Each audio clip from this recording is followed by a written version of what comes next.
Bienvenue sur Métabolisme TV, votre source d'informations fiables sur le métabolisme et la santé, technologie, et qui affecte le métabolisme. Je suis Franck Suarez, spécialiste en obésité et métabolisme, et je veux donc te faire savoir qu'on sait maintenant exactement comment le Wi-Fi, comme disent les Américains, et les téléphones portables, ils affectent le métabolisme et il est bon de le savoir car cela te permet d'éviter les dommages, cela te permet de te protéger contre cela. La seule chose qui peut te faire du mal, c'est ce que tu ne sais pas. Mais ce que tu sais te permet de prendre la décision de te protéger contre cela. Alors, fais un petit moment au tableau pour l'expliquer, mais avant, je veux te montrer ici de quoi il s'agit exactement. La technologie Wi-Fi ou Wi-Fi, en fait, ce nom est une marque, c'est une marque. Il y a eu une association qui a commencé à utiliser cette marque, mais elle ne l'a jamais enregistrée car elle vient de wireless en anglais, qui signifie sans fil, technologie sans fil. Ici, nous voyons un routeur que l'on trouve dans toutes les maisons, dans toutes les entreprises, dans tous les bureaux, peu importe où tu vas, tu prends un café et tu te connectes parce qu'ils ont leur Wi-Fi, parce qu'ils ont un routeur qui couvre toute la zone, qui envoie toutes ces ondes électromagnétiques, tu les envoies à ton adhésif et là tu te connectes avec ton téléphone portable, avec ton ordinateur et autres, et c'est partout. Et les téléphones portables, en tant que tels, eh bien, émettent leurs propres ondes électromagnétiques. Il y a toujours eu une discussion sur combien de dommages cela cause et comment cela se produit. Mais maintenant, ce que je veux partager avec toi, c'est qu'on vient de découvrir exactement comment la technologie électromagnétique, le Wi-Fi, peut affecter la santé. En affectant le métabolisme, cela affecte la santé. Je vais un petit moment au tableau pour l'expliquer. Regarde. On le savait déjà, il y avait plusieurs études, surtout en Suisse, où cela avait déjà pu être prouvé. Quand tu entres dans une zone Wi-Fi, disons que tu vas dans un endroit pour prendre un café, Starbucks ou n'importe où, tu vas prendre un café. Et depuis que tu entres dans cette zone ou dans un bureau où il y a du Wi-Fi, on avait déjà pu démontrer que le rythme cardiaque augmente et on a également pu démontrer que la pression augmente naturellement et il avait été prouvé que passer beaucoup de temps dans une zone avec du Wi-Fi affecte le sommeil la nuit. Cela affecte la qualité du sommeil. On a même observé des études qui ont été réalisées dans les écoles où cela est utilisé Wi-Fi. Les enfants ont plus de troubles de l'attention et il y a aussi plus d'enfants déprimés et plus d'enseignants déprimés. En fait, des études ont été réalisées entre des écoles qui n'ont pas accès au Wi-Fi et celles qui en ont. Et dans les écoles qui ont du Wi-Fi, c'est-à-dire qui sont exposées aux ondes électromagnétiques, il y a beaucoup plus d'enseignants déprimés et beaucoup plus d'enfants avec des troubles de l'attention parce que c'est une onde électromagnétique qui affecte le système nerveux. Le corps, tu vois, eh bien, tout ce qui se passe dans le corps est contrôlé et dirigé par le système nerveux. On l'appelle souvent aussi le système nerveux autonome parce qu'il fonctionne automatiquement sans notre intervention consciente. Ce fameux système nerveux autonome est divisé en deux parties distinctes.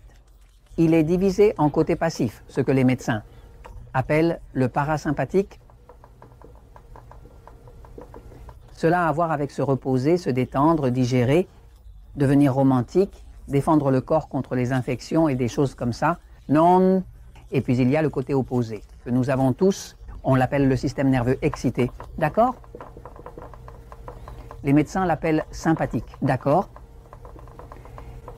Et cela a à voir avec se battre, courir, être actif, percevoir les dangers et ainsi de suite, n'est-ce pas? Quand il est très actif, il est bon pour se battre et courir, mais quand il est très actif, il ne vous laisse pas dormir, il ne vous laisse pas bien digérer, il augmente votre tension artérielle, il vous enlève le sommeil, il vous enlève votre romantisme. En gros, les deux côtés sont nécessaires, l'un pour les urgences et dangers, l'autre pour se reposer et digérer, essentiel pour la reproduction. Le corps devrait fonctionner avec 10% d'activité pour le premier et 90% pour le Selon le design de la façon dont le corps devrait fonctionner, on suppose qu'il devrait être actif 10% du temps et l'autre 90%, mais dans cette vie stressante que nous menons, avec des problèmes économiques, des problèmes de couple, des situations de vie, une mauvaise nutrition, sans manger, des choses naturelles, cela s'inverse souvent. Beaucoup plus, 90% est du côté excité et 10% du côté passif, qui est la partie de réparation, de renouvellement, de désintoxication, parce que tout cela se trouve de ce côté. Donc on a déjà découvert comment le Wi-Fi fait du mal.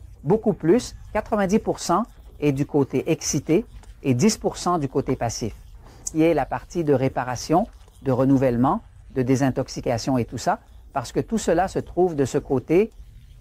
Alors, et on a déjà découvert comment le Wi-Fi fait du mal. Le LAS, les cellules sont comme ça, mais en réalité, les cellules ont des canaux. Ce sont des canaux par lesquels les différentes choses entrent. Ces canaux, je vais t'en dessiner un bien grand ici pour que tu puisses vraiment le voir un petit peu. Faisons comme un zoom. Ceci est la membrane de la cellule et ici, je vais te dessiner un canal. Ce canal ici peut laisser entrer quelque chose, par exemple pour que le glucose entre à l'intérieur de la cellule, pour que le glucose, qui est le sucre dans le sang, puisse entrer. Il y a une hormone appelée insuline qui, lorsqu'elle touche cette extrémité ici, active le canal et le canal ouvre les portes et alors le glucose peut entrer. Et quand le glucose passe par ici et arrive à l'intérieur, il peut être métabolisé. Et maintenant, il y a de l'énergie pour le corps, n'est-ce pas?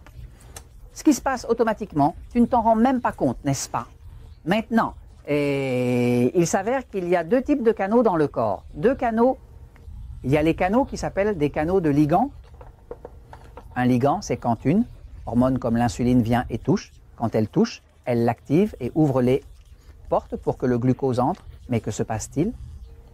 Vous avez découvert que, en réalité, le Wi-Fi affecte certainement, sans aucun doute, vraiment, un autre type de canal. Ce sont deux types de canaux. L'un est celui de ligand qui s'active par les hormones et par des substances neurotransmettrices qui touchent cette porte et lui demandent de s'ouvrir. Mais il y a un autre type de canal qui fonctionne à base de voltage. Mettons une charge positive ici. Ce canal, n'importe quel voltage qu'il ressent, ouvre les portes. C'est-à-dire qu'un fonctionne parce que l'hormone l'active, c'est un récepteur. Et l'autre fonctionne parce qu'il ressent du voltage. Que se passe-t-il? Les ondes électromagnétiques, qui sont des ondes de nature électromagnétique, s'appellent électro en raison de leur vibration intrinsèque et de la présence d'un courant électrique.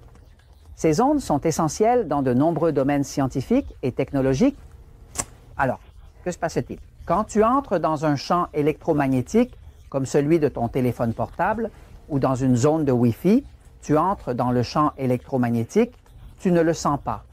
Mais ce courant pénètre déjà ton système nerveux, spécifiquement le côté sympathique, qui fonctionne comme une antenne. Ce courant commence à pénétrer et ce courant commence à envoyer ses pulsations à travers le système nerveux. Que se passe-t-il exactement? En fait, ce type de récepteur particulier, ce type de canal spécifique, est le canal qui est en réalité contrôlé par le voltage. En anglais, on l'appelle le voltage gate. Ion, channel, ce qui signifie littéralement un canal d'ion qui est contrôlé par le voltage. Alors, ces canaux d'ion, qu'est-ce qu'un ion? Un ion est un atome qui a une charge positive ou négative, c'est-à-dire qu'il n'est pas équilibré.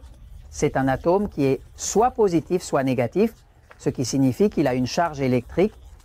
Alors que se passe-t-il? Ce canal des cellules, qui est crucial pour la fonction cellulaire, permet l'entrée du calcium, un minéral essentiel, spécifiquement le minéral calcium qui entre par ici, et qui joue un rôle vital dans de nombreuses fonctions biologiques quand il y a du voltage, et que le corps ressent du voltage dans ce récepteur qui se trouve dans ce canal, il ouvre automatiquement les portes. Et ce qui entre par là, c'est uniquement le calcium, mais le calcium est celui qui excite.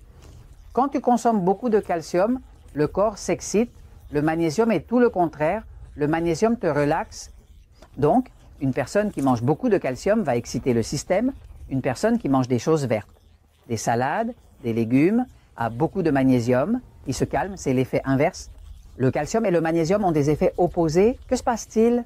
Tout ce qui émet du calcium à l'intérieur de la cellule l'excite. Quand il l'excite, il se contracte. Quand il se contracte, les capillaires se ferment. Quand les capillaires se ferment, la pression monte, le rythme cardiaque augmente. Cela provoque des tachycardies. Cela affecte le sommeil et d'autres choses. Par exemple, tous ces médicaments que vous voyez ici, qui sont courants, sont pour l'hypertension. On les appelle Norvasc, Cardizem, Thiazac, Adalat. Les bloqueurs de canaux de calcium abaissent la pression. Le magnésium est le meilleur bloqueur de calcium, économique et efficace. Utilise un supplément de magnésium, mais évite l'oxyde de magnésium car il s'absorbe mal. Que se passe-t-il? Le magnésium bloque le calcium qui excite et augmente la pression. Utilise un supplément, mais évite l'oxyde de magnésium, il s'absorbe mal. Nous utilisons du citrate, mais tu peux choisir du chlorure ou du citrate, sauf l'oxyde. Si tu utilises un supplément de magnésium, s'il te plaît, n'utilise pas un supplément qui soit de l'oxyde de magnésium parce que celui-là ne s'absorbe pas bien. Nous, par exemple, utilisons une forme de citrate de magnésium, mais tu peux utiliser du chlorure de magnésium, du citrate de magnésium, n'importe quel magnésium sauf l'oxyde.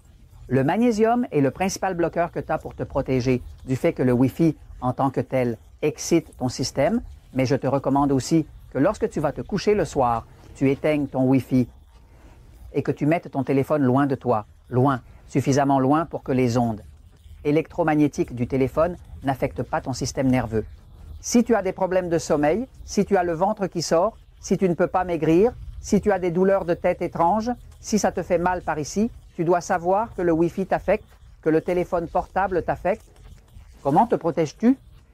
En le gardant loin quand tu t'endors et en consommant suffisamment de magnésium pour que ce calcium ne puisse pas entrer facilement dans la cellule et ne t'active pas le système, le Wi-Fi qui est partout. Je te le dis parce que certainement la vérité triomphe toujours.